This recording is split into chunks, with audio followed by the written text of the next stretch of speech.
Now we are in the ABC 7 Alert Center with breaking news. As we told you at the top of the newscast, some of the results are in for the primary election in New Mexico. In some races, the winner is clear, and for others, they're still not. It's your voice, your vote. We begin our coverage with the race for governor. The former TV meteorologist Mark Ronchetti has won the Republican nomination. He gathered nearly 60% of the votes. Ronchetti will challenge incumbent Democratic Governor Michelle Lujan Grisham. Our New Mexico Mobile Newsroom is closely looking at the race for Doña Ana County Sheriff. These are the results for the race among Democratic candidates. Incumbent Sheriff Kim Stewart has a substantial lead over her opponent, retired New Mexico State Police Captain James A. Fritz. Now, Stewart has nearly 60% of the votes. Fritz has about 40%, just over. The New Mexico Secretary of State's website states none of the 190 precincts are fully reporting the results yet. Here are the results of the Republican primary election for Doña Ana County Sheriff. Former U.S. Marshal Byron Hollister has the lead with nearly 60% of the votes. His opponent, Omar Chavez, has a little more than 40% at this hour. Chavez is a former El Paso Sheriff's deputy and military contractor. Whoever wins this race will face the Democratic nominee in November.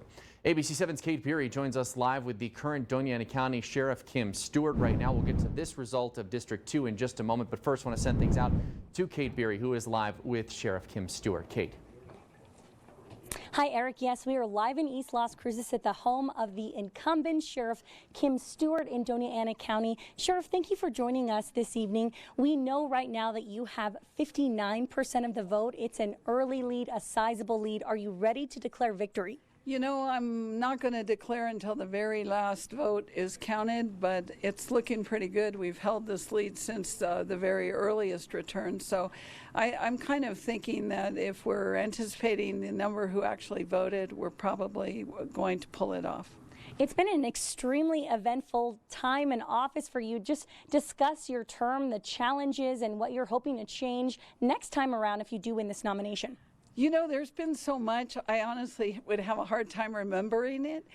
There were so many great changes that we did. I have a great team, and I've said it before, I could never have moved this mountain really without this team behind me.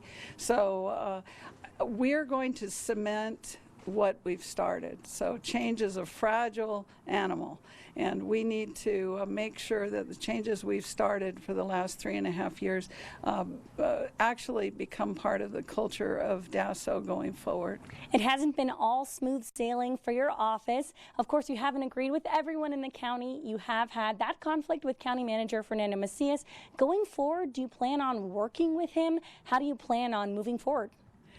Well, I'm going to call on my friends in Santa Fe to begin the process to create legislation to clearly define the roles, not only of mine, but of all the electeds and county management.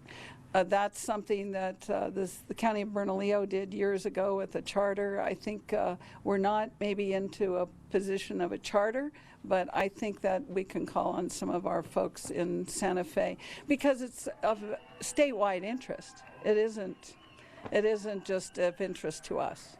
Sheriff Kim Stewart, thank you for joining us with a sizable lead. At this moment, not ready to declare victory, but once she does, we'll let you know live on air and online at KVI.com. But for now, reporting live in East Las Cruces with our New Mexico Mobile Newsroom, Kate Beery, ABC 7. All right, Kate, thank you.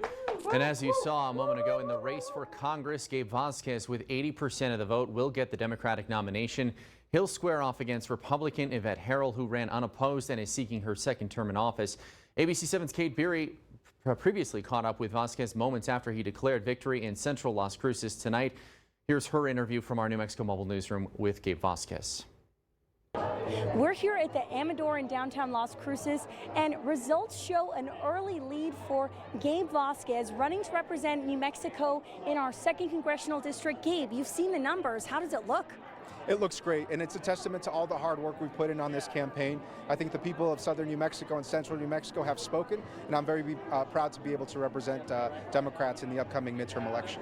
What are the issues that you believe southern New Mexico residents care most about? number one is economy. I think our families are suffering from inflation, record high gas prices, folks who can't afford education, childcare, or have good paying jobs. I think that's the number one. Access to health care, affordable health care is incredibly important to our communities, especially our rural and native communities. And then lastly, climate. We're seeing smoke in the sky today as we have this event, and we're in a mega drought. We have to do more, especially at the federal level, to make sure that we are protecting our communities from the impacts of climate change. I got a team that's willing to cover those miles. That's what this is all about, is making sure that from Lordsburg to Hobbs, from Albuquerque to Chaparral, that we get everywhere we need to be to make sure that people are listened to, that their concerns are addressed, and that we have the type of representative who's willing to listen to all communities. Gabe Vasquez, hoping to represent New Mexico's 2nd Congressional District, running as a Democrat with a sizable lead tonight. Gabe, thank you for your time, and stay tuned for more election results. But for now, at the Amador in downtown Las Cruces with our New Mexico Mobile Newsroom, Kate Berry, ABC 7. And this has been a competitive seat in recent years. Of course, Yvette Harrell unseating the previous incumbent, Xochitl Torres Small, a couple of years ago. She ran unopposed as a Republican. This year, her campaign sent this statement to ABC 7, quote, "I'm so glad the Republican voters of our district want to entrust me with a second term in Congress. But of course, I serve everybody, regardless of party, back home in New Mexico. That's why I'm fighting to lower gas prices, fix the border, stop violent crime, and support families. My out-of-touch opponent is already doubling down on Biden's failed policies."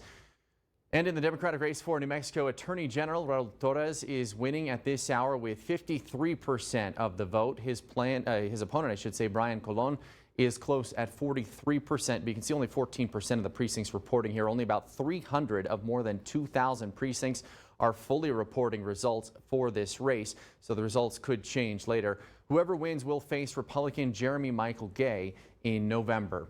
We're also following the results of those and other New Mexico races on KVI.com as well. Look for updated numbers on Good Morning El Paso tomorrow from 4:30 to 7 a.m. But again, you can head to KVI.com right now.